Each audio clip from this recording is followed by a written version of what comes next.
Olá, mochileiro. Pronto para mais uma aventura? Acho que sim. Eu sinto que essa vai ser das grandes, hein? Já vi. Mas peraí, o que esse cesto tá fazendo aqui? Tem a ver com o movimento social que vamos conhecer hoje, a balaiada. Mas o que uma coisa tem a ver com a outra? O movimento recebeu esse nome porque um de seus principais líderes, Manuel Francisco dos Anjos Ferreira, tinha o apelido de balaio. É que ele confeccionava e vendia balaios, um tipo de cesto de palha. É sério que uma cesta de palha deu nome para uma revolta? Me conta como é que foi isso. A balaiada teve início na província do Maranhão em 1838. Foi uma revolta de conotação popular que, durante um tempo, colocou lado a lado as camadas sociais mais humildes, como os sertanejos pobres. Quem eram esses sertanejos? Eram pessoas do povo, homens livres e pobres como pequenos artesãos, comerciantes, lavradores, vaqueiros. Índios e escravos fugidos também participaram da balaiada. E por que eles se revoltaram? Eles lutavam contra as diversas formas de injustiça social. Enfrentaram a ordem dominante, formada por grandes proprietários agrários regionais e grandes comerciantes. Tinha muita miséria nessa região? Oh, como tinha! O Maranhão enfrentava uma grave crise econômica. As camadas populares viviam em péssimas condições. E a situação se agravou com a crise da lavoura algodoeira que se instalou no Maranhão. Mas por que o algodão era tão importante? Porque no século XIX, as atividades ligadas à lavoura, como o plantio do algodão, tinham um papel muito importante na economia do Nordeste, com significativa relevância no Maranhão. E era uma atividade voltada predominantemente para o mercado internacional. Mas e daí? E daí que, por ser uma produção voltada para o mercado internacional, fatores externos atingiram seriamente a economia do Maranhão. Tá, mas quais fatores eram esses? Por exemplo, a concorrência de outros produtores, como os Estados Unidos, e também as flutuações de preços e as variações da demanda internacional. Ih, não entendi nada. Variações da demanda internacional? Que complicado. Você tá parecendo um economista falando economês. Tem razão, meu jovem. Vamos simplificar. Vamos lá. Por favor. Demanda é a quantidade de um produto ou serviço que os consumidores desejam adquirir. Então, se os compradores internacionais, por algum motivo, não quisessem comprar o algodão brasileiro, os produtores do Brasil não tinham para quem vender. Agora ficou suave de entender essa parada. Ótimo! Então, podemos continuar? Com certeza. Eu tô doido para descobrir o que aconteceu por causa disso tudo aí. Então, vamos lá. Com tudo isso, pessoas comuns se armaram pretendendo enfrentar as autoridades, buscando escapar das injustiças que sofriam há muito tempo. Pessoas comuns se armaram? Sério? Sim, é sério. Esses setores, esquecidos pelo Estado Imperial, estavam muito insatisfeitos, porque a crise agravou demais a pobreza na região. E a revolta ficou só no Maranhão mesmo? Não, o movimento se estendeu pelas províncias vizinhas do Piauí e do Ceará e durou cerca de 3 anos, até meados de 1841. Tá, mas você disse que essa foi uma revolta realizada pelas pessoas mais pobres. O que o resto da população achava disso tudo? Outras camadas da população também participaram da balaiada, mas cada uma tinha seus próprios interesses e suas questões. Ah, é mesmo? Quais? As camadas médias, formadas principalmente por militares e pequenos comerciantes, viviam insatisfeitas com os rumos da política, e também com os impostos. E os escravos foragidos que haviam se insurgido em outros movimentos também participavam da balaiada e, claro, queriam o fim da escravidão. Não faltavam motivos para tanta gente ficar insatisfeita. Além de tudo isso, a imprensa, que sempre desempenhou um papel importante no debate político, também se manifestava. Algumas publicações apoiavam as correntes liberais, outras as conservadoras. Tipo lado A e lado B. No sentido em que eram opostas, sim, é tipo isso mesmo. Nesse período, o Império era governado por regentes. As reivindicações e os conflitos eram frequentes. No Maranhão, esses dois grupos políticos se alternavam no poder. Esses dois grupos, esses dois aí que você disse, liberais e conservadores? Isso mesmo. Você está cada vez mais esperta, hein? De um lado estavam os liberais, que se opunham ao governo e eram conhecidos como bem-te-vis. Do outro lado estavam os cabanos, que eram conservadores e desejavam reforçar a autoridade monárquica. Bem-te-vis versus cabanos.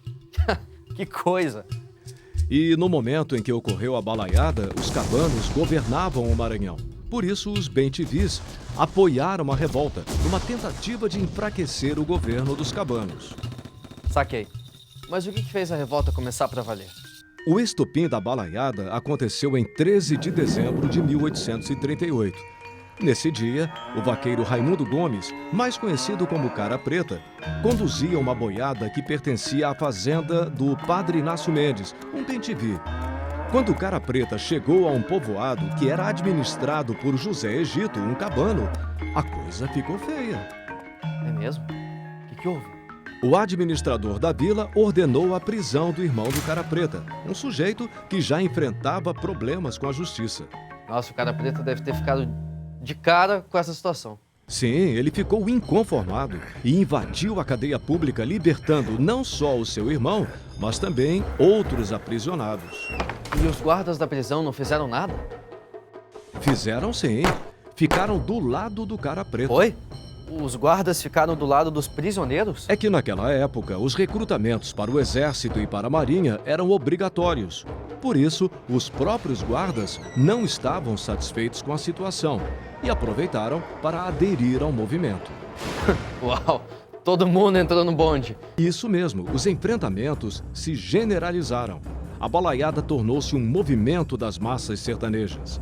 Por onde passavam, ganhavam seguidores, incluindo escravos fugidos. Mas como foi que a balaiada cresceu tanto assim? Os revoltosos conheciam muito bem o sertão, o que lhes permitia ter agilidade e realizar ataques surpresa. Ou seja, eles tinham uma vantagem estratégica. Uma super vantagem, não é?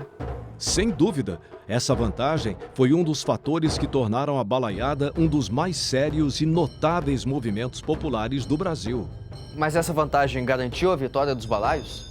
Os sertanejos conseguiram resistir por muito tempo, o que já é uma grande vitória, Mas olha lá vem o mais.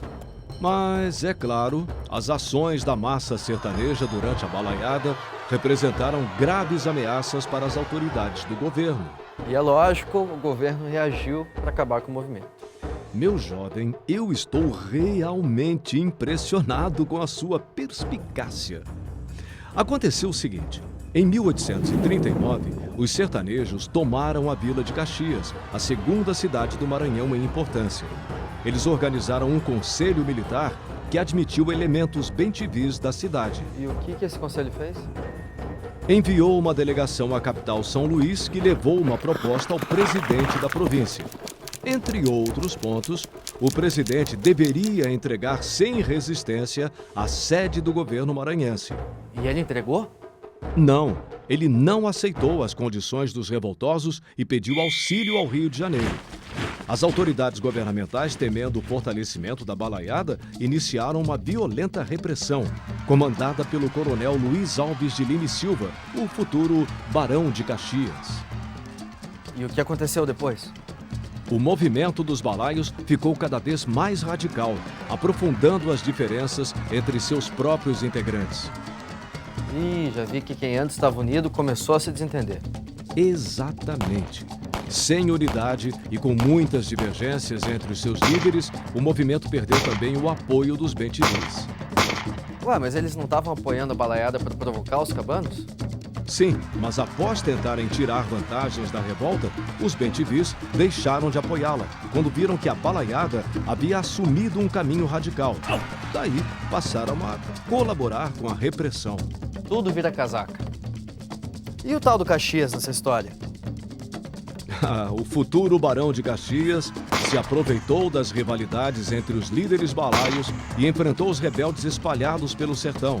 A repressão foi violenta. Ih, lá se foi o sonho sertanejo. No ano seguinte, em 1841, um decreto imperial concedeu uma anistia aos revoltosos sobreviventes. Mas sim, você tem razão.